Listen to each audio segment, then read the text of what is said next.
नमस्कार, आदाब। आपके साथ मैं स्मिता शर्मा हूं और आप देख रहे हैं मेरा YouTube station Smita Sharma journalist. दोपहर के 1 बजे हमेशा की तरह हम हाजिर हैं अंतर्राष्ट्रीय खबरों की तमाम सार को लेकर। और अभी भी हालांकि एक शांति समझौता तो हुआ है अमेरिका और तेहरान के बीच में, लेकिन too many ifs and buts हैं। और सबसे ज्यादा जो नजरें टिकी हुई हैं लोगों की कि इजरायल की हरकतों से क्या ये डील ऑलरेडी डीरेल होने की कगार पर है। और इसी मसले पर बात करने के लिए मेरे साथ अतुल अनेजा जी वापस से जुड़ रहे हैं। बहुत सारे हमारे दर्शक हमें बार बार लिख रहे थे कि अतुल अनेजा जी को वापस लाइए चर्चा के लिए। और जो वेस्ट एशिया एक्सपर्ट हैं, सीनियर एडिटर रहे हैं हिंदू के साथ में, पूरे रीजन से रिपोर्टिंग की है। बहुत शुक्रिया आपका अतुल जी हमारे साथ जुड़ने के लिए। शुक्रिया।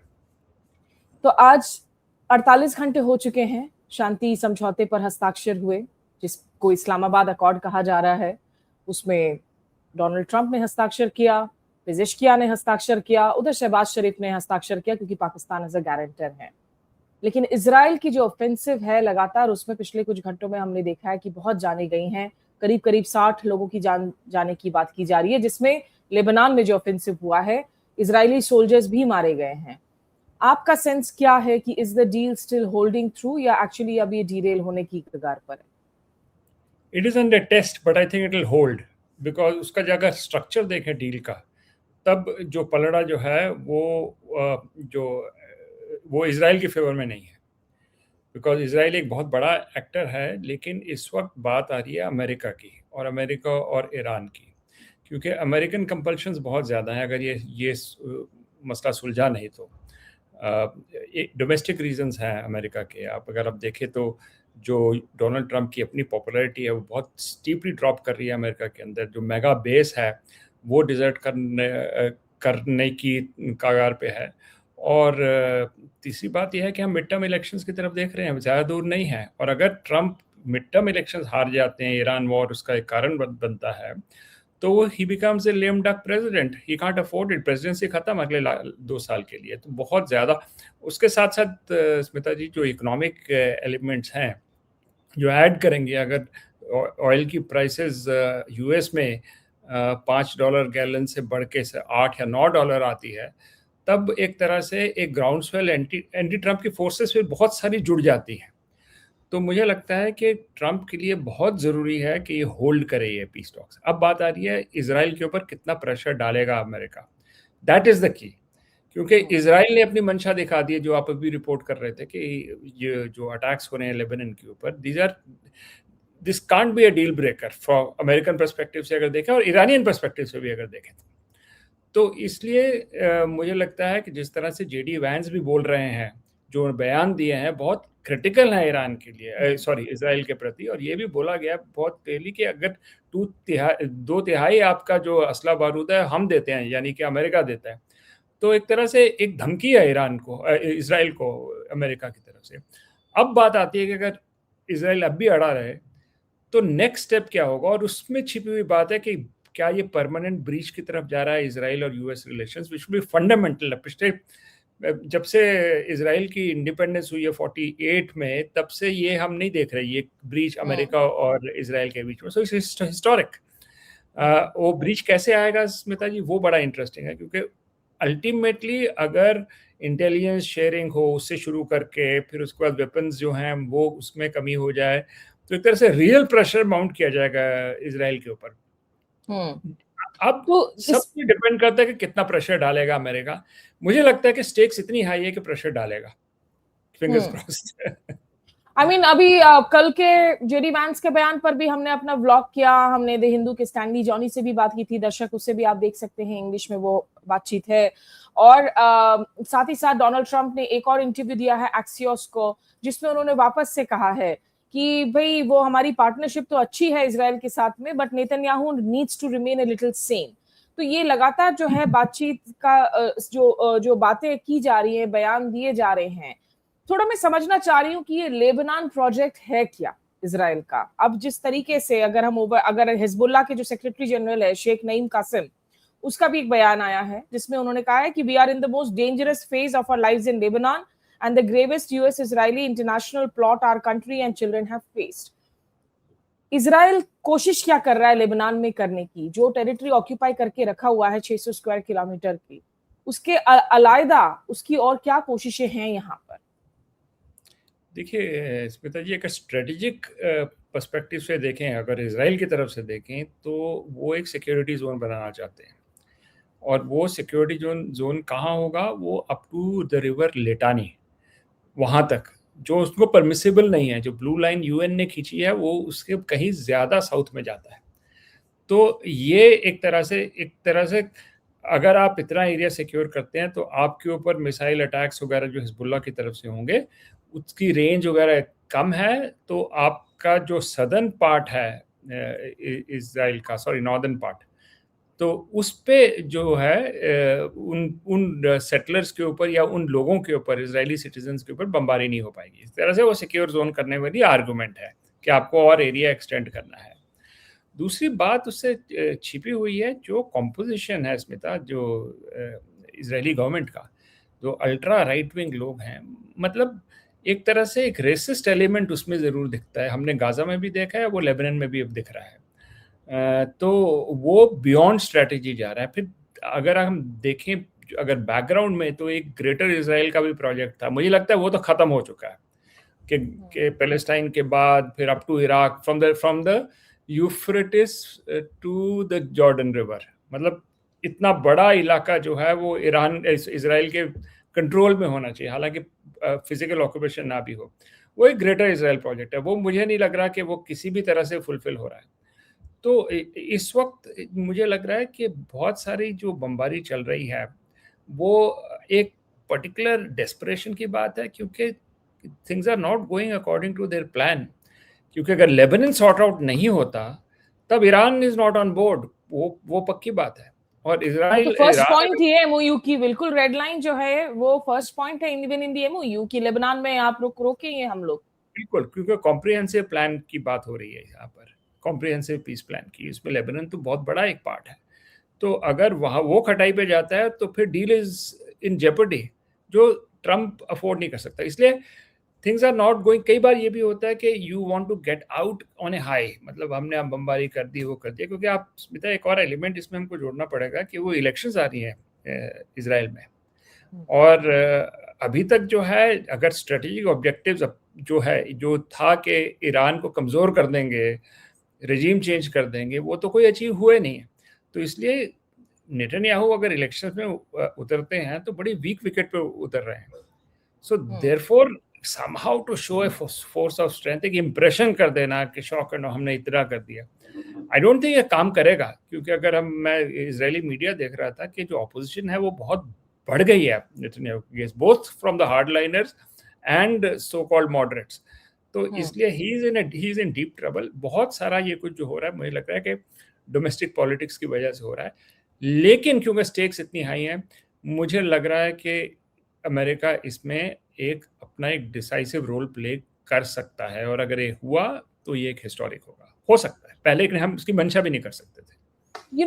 आपने जो बातें कही यहाँ पर इलेक्शंस वाली, अब नेतन्याहू के जो सिपा सलारकार हैं और जैसे बेनगवीर जैसे लोग जो ये तक कह रहे हैं कि अगर एक इजरायली मारा जाता है तो लेबनान के 1000 लोगों को हम जला देंगे, इस तरह की जब बातें आई हैं, जिस पर ईरान के विदेश मंत्री सैयद अब्बास अरागची ने भी जो है एक बहुत लंबा सा एक रिएक्शन दिया है और कहा है कि कैसे ये ब्लड थर्स्टी लोग हैं। और उन्होंने पाकिस्तान के डिप्टी पीएम इशक डार से भी बात की है, कहते हुए कि भाई आपको इजराइल को इस मसले पर समझाना होगा, नहीं तो ये डील कैंसिल है। और दूसरी बात ये भी देखने को मिला है कि जो निगोशिएशन शुरू होने वाली थी जिनीवा में after the signing off this cease fire, वो उसे अभी सस्पेंड किया गया है कि ये टॉक्स हम बाद में शुरू करेंगे, पहले आप इसको रोकिए और पहले हॉर्मुज स्ट्रेट पर अमेरिकी नेवल ब्लॉकेज जो है क्लियर हो जाए। ये डेवलपमेंट्स हैं। लेकिन ये अतुल जी, मैं आपसे जरूर पूछना चाहूंगी, इजराइल के अंदर एट सम पॉइंट नेतन्याहू की कुर्सी तो जाएगी। रिजीम चेंज ईरान में ना हो, इजराइल में तो जरूर होगा ही। Correct. तो नेतन्याहू जब नहीं रहते हैं, उनकी जो रिप्लेसमेंट होते हैं, अगर वो कोई बेनगवीर होता है, वो स्मोत्रिश होता है, मतलब एक से बढ़कर एक जो अल्ट्राराइट नेता हैं, इजराइल एज अ कंट्री क्या अपनी डायरेक्शन को बदल पाएगा आने वाले सालों में भी when it comes to this region में, उसकी जो ये मस्क्यूलर सिक्योरिटी अप्रोच है? देखिए, ये फेलियर में जा रही है। तो एक तरह से अगर बेंगुएर या उनके जो फाइनेंस मिनिस्टर, अगर वो उधर जाते हैं, that will not, I don't think वो इजराइल के लोग उसको, हालांकि सेटलर्स वगैरह जो अल्ट्रा राइट विंग जो एलिमेंट है, या नॉन अश्केनाजी हदेरी जूस जो आए हुए हैं, कुछ इथोपिया से, कुछ ईस्टर्न यूरोप से भी, तो वो राइट विंग की तरफ जा रहे हैं। लेकिन एक बहुत बड़ा तबका ये भी है जो अपोज है, और मैं इसराइल काफ़ी समय हो गया है, लेकिन मैं जो लास्ट टाइम गया था तो प्रोटेस्ट चल रहे थे अरब स्प्रिंग के बाद, टेल अवीव के अंदर प्रोटेस्ट चल रहे थे, तो एक वहाँ भी एक नई जनरेशन भी पैदा हुई है। तो मुझे नहीं लग रहा कि अल्ट्रा राइट का कोई फ्यूचर है। एक डिस्कनेक्ट जो हमें एक बात देखनी है, वो अमेरिका में ज़्यादा है इसराइल से, वो है जेन जी का कम आना। I think that is a very major thing. हम बात कर रहे थे मेगा क्राउड की, अमेरिका के अंदर अगर हम बात करें तो एंटी वॉर क्राउड जेन जी भी है, और कैंपसेस वगैरह में बदल गई है स्थिति, और वो स्थिति reflect, Israel is not insulated to that. तो मुझे नहीं लग रहा कि अल्ट्रा राइट जो है वो कामयाब होगा, पोलराइज रहेगा इसराइल। तो मुझे फिर से लग रहा है कि ये डिवाइडेड वोट आएगा इस बार फिर से, और उसके बाद कॉम्प्रोमाइज कैंडिडेट कौन होता है वी डोंट नो। बट एक बहुत बड़ा इंटरनल मानसिक तौर से चेंज आ रहा है, और डेमोग्राफिक चेंज आ रहा है हर जगह, और वो फैक्टर करना जरूरी है हमारे एनालिसिस में, क्योंकि डिस्कनेक्ट है पुराने पॉलिटिशियंस का और जो नए फोर्सेस आ रही हैं उसके बीच में। दैट इज इन अमेरिका और that is in Israel as well. कल के जो जेडी वांस के बयान थे उनमें दो चीजें अहम कही गई थी हिजबुल्लाह के संदर्भ में। उसमें उन्होंने कहा इजराइल को, एक तो उन्होंने न्यूयॉर्क टाइम्स के पॉडकास्ट में इंटरव्यू में कहा कि you can not kill your way out of every national security challenge. दूसरी प्रेस कॉन्फ्रेंस में जेडी वांस ने बात कही कि भाई हम इतनी इंपॉर्टेंट एक संधि साइन करने ही वाले थे कुछ दिनों पहले का रेफरेंस देते हुए, और उसी वक्त जो है इजरायली जाकर आप तहिए पे आप अटैक कर देते हैं। डोनाल्ड ट्रंप भी कह रहे हैं कि ठीक है, हिजबुल्लाह के अगर एक आतंकी ने अगर आप पर कोई हमला किया है तो इसका मतलब ये नहीं है कि आप जाकर पूरी की पूरे एक कम्युनिटी को ही जो है आप उड़ा दें, आप बम से जो है पूरी कम्युनिटी को उड़ा दें। उधर डोनाल्ड ट्रंप ने ये बात भी कही कि भाई अगर तुमसे ज्यादा बेहतर काम तो सीरिया के गोलानी कर लेंगे कि हम उनको बोल देते हैं। तो आपको लग रहा है कि अमेरिका का लेबनान को लेकर, चूंकि उन्होंने एक तरीके से कोशिश की कि हम ब्रोकर करवाते हैं, एक सीज फायर दिखाने की कोशिश की, एक नहीं 3-3 बार ऐलान हुआ लेबनान और इजराइल के बीच में, अमेरिका का इस वक्त क्या अप्रोच रहेगा लेबनान और हिजबुल्लाह के संदर्भ? देखिए, दो चीजें हैं। एक तो इजराइल भी pressure, I don't see them wriggling out of that, वो रहेगा ही रहेगा, और इतना बड़ा जो स्टेटमेंट्स आए they have to walk the talk Americans का। दूसरी बात आती है हिजबुल्लाह की। अब हम थोड़ा इसको पीछे जाते हैं। इसमें एक वक्त था, and I am talking of 2006-2007 के करीब, जब वो पहली वॉर हुई थी हिजबुल्लाह और इजराइल के बीच में, राइट? तो उस टाइम पे एक सुझाव ये आ रहा था कि हिजबुल्लाह को फॉर्मली इंक्लूड कर सकते हैं लेबनीज मिलिट्री में, so that from militant group वो फॉर्मली एक हिस्सा बन जाए लेबनीज स्टेट का। तो वो एक तरह से ऑल्टरनेटिव तब आ रहा था। लेकिन अभी हम जो लेबनान के ऊपर है, बातचीत उतनी गहराई से हो नहीं रही अभी, लेकिन लॉन्ग टर्म में जो मैं देखता हूँ तो वही होगा कि क्योंकि वहाँ पर लेबनान में अगर हम देखें तो 3 फोर्सेस हैं स्मिता। एक तो है Maronite Christians, right? French influence उनका रहा है पहले से, बट मेरोनाइट क्रिश्चियंस, और दूसरी फोर्स आ गई शियाज की, which is the majority force, जो है हिजबुल्लाह रिप्रेजेंट कर रहा है, उनकी पार्लियामेंट में रिप्रेजेंट कर रहा है हिजबुल्लाह को। द स्पीकर यूजुअली वाज, बल्कि एक प्रेसिडेंट भी हिजबुल्लाह प्रो हिजबुल्लाह रहे हैं। तो शियाज आर इम्पॉर्टेंट। शियाज और मेरोनाइट क्रिश्चियंस के बीच में एक डॉक्यूमेंट है कोएग्जिस्टेंस का, बहुत बढ़िया डॉक्यूमेंट है, जो मैंने पढ़ा था जब मैं तब कवर करने गया था। It is more secular than anything I have read and more inclusive. Third force आती है द सुन्नी मुस्लिम, जहाँ पर सऊदी अरेबिया वगैरह का, जिसके साद हरीरी वगैरह ये लोग हैं उसके। तो ये 3 फोर्सेस हैं। अब इनको कंबाइन करना है एक यूनिफाइड फोर्स के अंदर। इसमें जो लूज लिम लग रहा है मुझे, वो सुन्नी मुस्लिम वाला लग रहा है, जिसके ऊपर सऊदी वगैरह का काफ़ी ज़्यादा पकड़ है। इनफैक्ट प्रॉपर्टी वगैरह अगर आप देखें, जो कॉर्निश वाला एरिया है बेरूट का, इट्स लाइक दुबई, लेकिन वो पैसा सऊदी और यूएई से आया है, मोर सऊदी देन यूएई। और होटल्स वगैरह जो मक्का वगैरह में बने हैं, बहुत सारा पैसा यहाँ हरीरी फैमिली वगैरह ने वहाँ लगाया है सऊदी अरेबिया के अंदर। So that is something which एक सऊदी का एलिमेंट आ सकता है, जो फाइनल सेटलमेंट जो लेबनान के ऊपर एक ट्रायंगुलर बनेगी, तो वहाँ पर हम हैं, लेकिन वो अभी डायलॉग ही नहीं शुरू हुआ, और हिजबुल्लाह को अब्जॉर्ब करने का उसके अंदर, मिलिट्री के अंदर। तो those are certain creative solutions जो हो सकता है, लेकिन नेतन्याहू और इजराइल बात करने के लिए तैयार नहीं। सिर्फ जो जेडी वांस कह रहे हैं बिल्कुल यही कर रहे हैं, you can't bomb, there is no military solutions ना, you can't bomb your way into a political solution. लेकिन ये एक एलिमेंट रहेगा एक डायलॉग का फ्यूचर में। मुझे लगता है कि ये जो बीच में जो एमओयू साइन हुआ है उसमें 60 डेज की विंडो दी है कि आप बाकी के मसले हल कर लो, और लेकिन एक कैविएट भी ऐड किया है कि अगर आपको 60 दिन से ज्यादा बातचीत करने की जरूरत पड़े तो आप कर सकते हो। मुझे लग रहा है कि फाइनली आपके ट्रायंगुलर रिलेशंस एलिमेंट्स आ रहे हैं, ईरान यूएस ट्रैक, बट इसमें दो एलिमेंट और, एक तो लेबनान ट्रैक, राइट, और तीसरा पैलेस्टाइन ट्रैक आएगा, बिकॉज ईरान जैसे स्ट्रांग होता है तो अभी ईरान फोकस नहीं कर रहा इतना पैलेस्टाइन ट्रैक के ऊपर, but at some point final अगर मिडिल ईस्ट का पीस हम चाहते हैं तो these 3 pivots have to be addressed. फिलहाल pivot 1 Iran US and then Israel being forced to come on board, ये एक बुनियाद रखेगा एक कॉम्प्रिहेंसिव सेटलमेंट की। तो एक हम, as I said, it is a marathon which is started अभी, राइट। उसका पर पहला इसमें जैसा आपने कहा कि इजराइल का एक तो वो रेसिस्ट अप्रोच भी है, साथ ही साथ हम रिपोर्ट्स ये भी देख रहे हैं कि जो एथनिक क्लेंजिंग की भी कोशिश है कि शियास को खदेड़ा जाए लेबनान से, सदर्न लेबनान हो, आप दूसरे इलाकों से जो है वो, खुद की इजरायली मीडिया की भी रिपोर्ट्स आ रही हैं कि आईडीएफ की अप्रोच है कि आप शियास को भी वहां रहने ना दे, जो शियास वहां पर, जैसा आपने समझाया कि जो मेजॉरिटी फोर्स में है।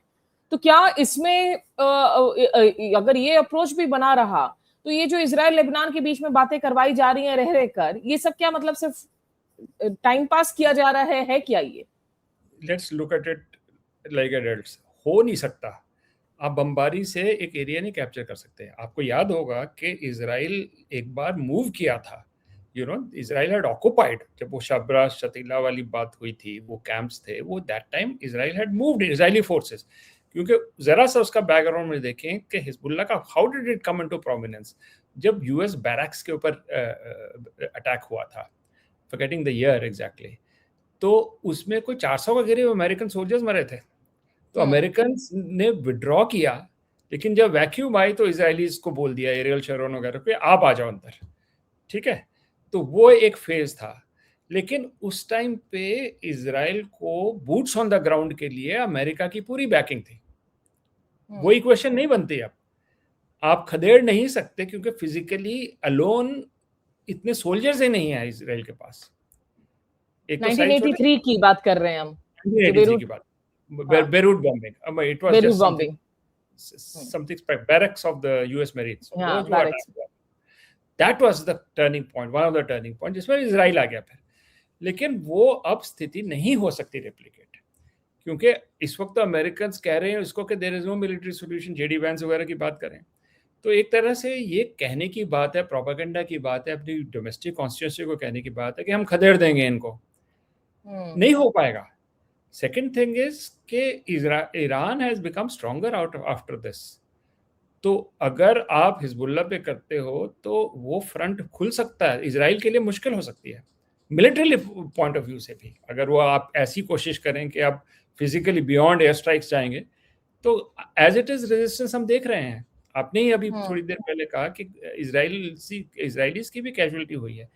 हिजबुल्लाह का स्मिता मैंने कवर किया था जब 2006 में, इट वाज अमेजिंग, क्योंकि साइडन से लिटानी रिवर के बीच में जो एरिया था वहां पर हिजबुल्लाह ने इजरायली मरकावा टैंक्स को डिस्ट्रॉय किया था। मैंने अपने आप खुद से देखा। They are a formidable, very very deeply ideological force. Asymmetry है इजराइल के साथ, बट अगर आप देखें फाइटिंग स्पिरिट, जज्बा, आइडियोलॉजी को भी लेके, so they are very well fortified, और पीछे से ईरान की बैकिंग। तो they are no pushovers. In fact, more than Palestinians is the Hezbollah. I have always felt that it's not your Hamas and your Fatah and all are no match to the fighting power of Hezbollah. वो और second thing है कि क्योंकि Israel Palestine का area इतना छोटा है, you are completely covered by dominance of Israel. Not the case with Lebanon. Lebanon is a different thing. In fact ये जो हमास के साथ एक तरह से टाई अप हुआ ईरानियंस का is not a natural tie up. जो ईरान का था वो इस्लामिक जिहाद के साथ था. This is the result of efforts by Qasem Soleimani जो हमास और शियाज को लेके आए साथ में. Not natural allies but Hezbollah is a natural ally. Houthis are a natural ally Iran के जो है. तो एक तरह से Lebanon is no pushover. Lebanon के लिए अगर इजरायली ऐसा कह रहे हैं either they are living in completely in a bubble or only for your domestic constituency क्योंकि इतनी क्षमता नहीं है इजराइल के पास. sans अमेरिका, बिना अमेरिका के Israel is not A regional super power. देखिए वो बहुत इंपॉर्टेंट है वो दोनों को. अगर क्लबिंग जो हम इतने यूज्ड टू हैं कि वो तो साथ ही है, लेकिन अब जो what we have to see now is something historic happening. मैंने कोई स्टेटमेंट भी नहीं सुना ऐसा आज तक जब से मैं इंटरनेशनल रिलेशंस में मेरा रुचि जागी है. from my 20s I have not heard this. तो Absolutely. ये this is something unprecedented. Frankly, just as a student of geopolitics, it is something really exciting which is happening, a path breaking which is happening, as we say. Absolutely. I mean, what times that we are living in, you know, और हम लोग जो लोग follow करते हैं international relations को, ये निश्चित रूप से जो है बहुत ही इंटरेस्टिंग टाइम्स हैं. यहाँ एक आखिरी सवाल आपसे Atul ji before we end the conversation, क्योंकि अभी स्टेटस क्या है ईरान की तरफ से? जो एमओयू में बात कही गई कि 60 दिनों तक आप जो प्री वॉर स्टेटस थी हॉर्मुज स्ट्रेट में वैसी ही ट्रैफिक फ्लो देखने को मिलेगी. 60 दिनों बाद ईरान और ओमान के बीच में एक अरेंजमेंट की और इंडिकेशन दिया गया है. ईरान ने भी अपने बयानों में कहा कि 60 दिन तक हम कोई टोल नहीं वसूल रहे हैं, लेकिन साथ ही साथ ये भी कह रहे हैं एक पर्शियन गल्फ स्ट्रेट अथॉरिटी वाली जो उन्होंने डेजिग्नेशन दी हुई है रीजन की कि आप उसमें परमिशन मांगे, हम आपकी शिप्स को जाने देंगे. तो बदल क्या रहा है हॉर्मुज में इस वक्त?